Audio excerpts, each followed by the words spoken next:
Excitement यही है कि चांद रात अच्छी लग जाए, ज़्यादा पैसा है, ज़्यादा माल आए तो हमारी एक्साइटमेंट इसमें डबल हो जाएगी। अस्सलाम वालेकुम नाज़रीन, उर्दू पॉइंट के साथ मैं हूं सजल बशीर। जैसा कि आप जानते हैं रमज़ान का दूसरा अशरा है, रोज़े दिन ब दिन गुजरते जा रहे हैं और ईद करीब तर आती जा रही है। और हमारा सवाल भी आज ईद के मुतालिक है कि वो कौन सी ऐसी खुशी है जो आपको ईद पर सबसे ज़्यादा होती है। आप बताएं मुझे कमेंट्स में, मैं जानती हूँ यहाँ लोगों से। ईद पे आपको कौन सी चीज़ एक्साइट करती है? ईद पे सबसे पहले खुशी तो हमें रमज़ान की होनी चाहिए कि हम रमज़ान से गुजर के आ रहे होते हैं। अगर हमारा रमज़ान अच्छा है तो हमारी ईद अच्छी। ईद पे खुशी ये होती है कि अपनों के पास होते हैं, उनके साथ मिलकर एंजॉय करते हैं। ईद पे ये होता है कि यानी कि ख़ानदान वाले इकट्ठे हो जाते हैं तो वो एक अलग ही खुशी होती है।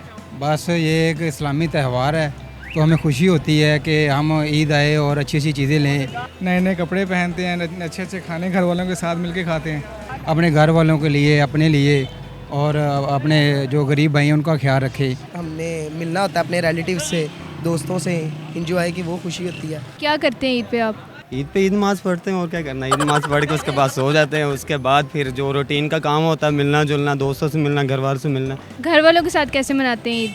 घर वालों के साथ मतलब कि सब फैमिली मेम्बर्स इकट्ठे होते हैं, हमारे सारे इकट्ठे होकर फिर एक जगह मतलब कि फिर पार्टी वगैरह करते हैं। हम ईद पे सेलिब्रेट करते हैं। और कैसे? घर वालों के साथ उनको रिलेटिव्स के पास लेके जाना, उसके बाद अपने रिश्तेदारों को ईद मिलने जाना। घर वालों के साथ एक अलग ही खुशी होती है कि यानी कि सारे इकट्ठे हो जाते हैं। जो बिज़ी होते हैं हर दिन में तो वो उस दिन में यानी कि इकट्ठे हो जाते हैं तो एक अलग ही खुशी होती है। ईद पर खाते पीते हैं, सैर वगैरह करते हैं।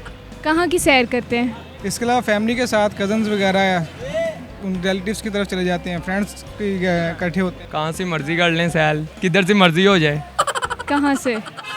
मैम किधर से मर्जी हो जाए, गुलशन पारे से हो जाए, लाहौर पार्क हो जाए, मडारे पाकिस्तान हो जाए, किधर से मर्जी हो जाए। ईदी मिलती है? हाँ जी, ईदी तो मिलती है। ईदी तो हक है बच्चों का, तो हर किसी को मिलती है ईदी। ईदी कितनी मिलती है आपको? कभी काउंट नहीं की लेकिन इतनी मिल जाती है कि खुशी से ईद गुजर जाती है। ईदी 10-15 हज़ार इकट्ठी हो जाती है। क्या करते हैं फिर आप उस ईदी का? उतनी तो यूज़ नहीं होती उस टाइम, लेकिन जो बच जाती है फिर वो बाद में यूज़ कर लेते हैं। शॉपिंग करते हैं, खाते हैं। अम्मी तो नहीं मांगती ईदी, मुझे दे दो बाद में ले लेना? नहीं, वो छोटे होते होता था कि जब कोई रिश्तेदार दे के जाते थे तो खींच ली जाती थी, अभी नहीं। आप क्या पैगाम देना चाहेंगे?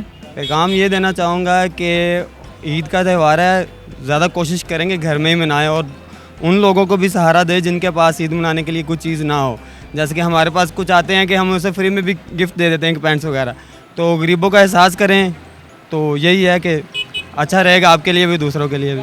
जी तो नाज़रीन, उम्मीद है आपको मेरा प्रोग्राम पसंद आया होगा। जाते जाते मेरा पैगाम है उन लोगों के लिए जो ज़्यादा लपेटते हैं तो कम लपेटें, दूसरों की मदद ज़्यादा करें इस ईद पर ईदी की शक्ल में। तब तक के लिए मुझे इजाज़त दीजिए। अल्लाह हाफ़िज़।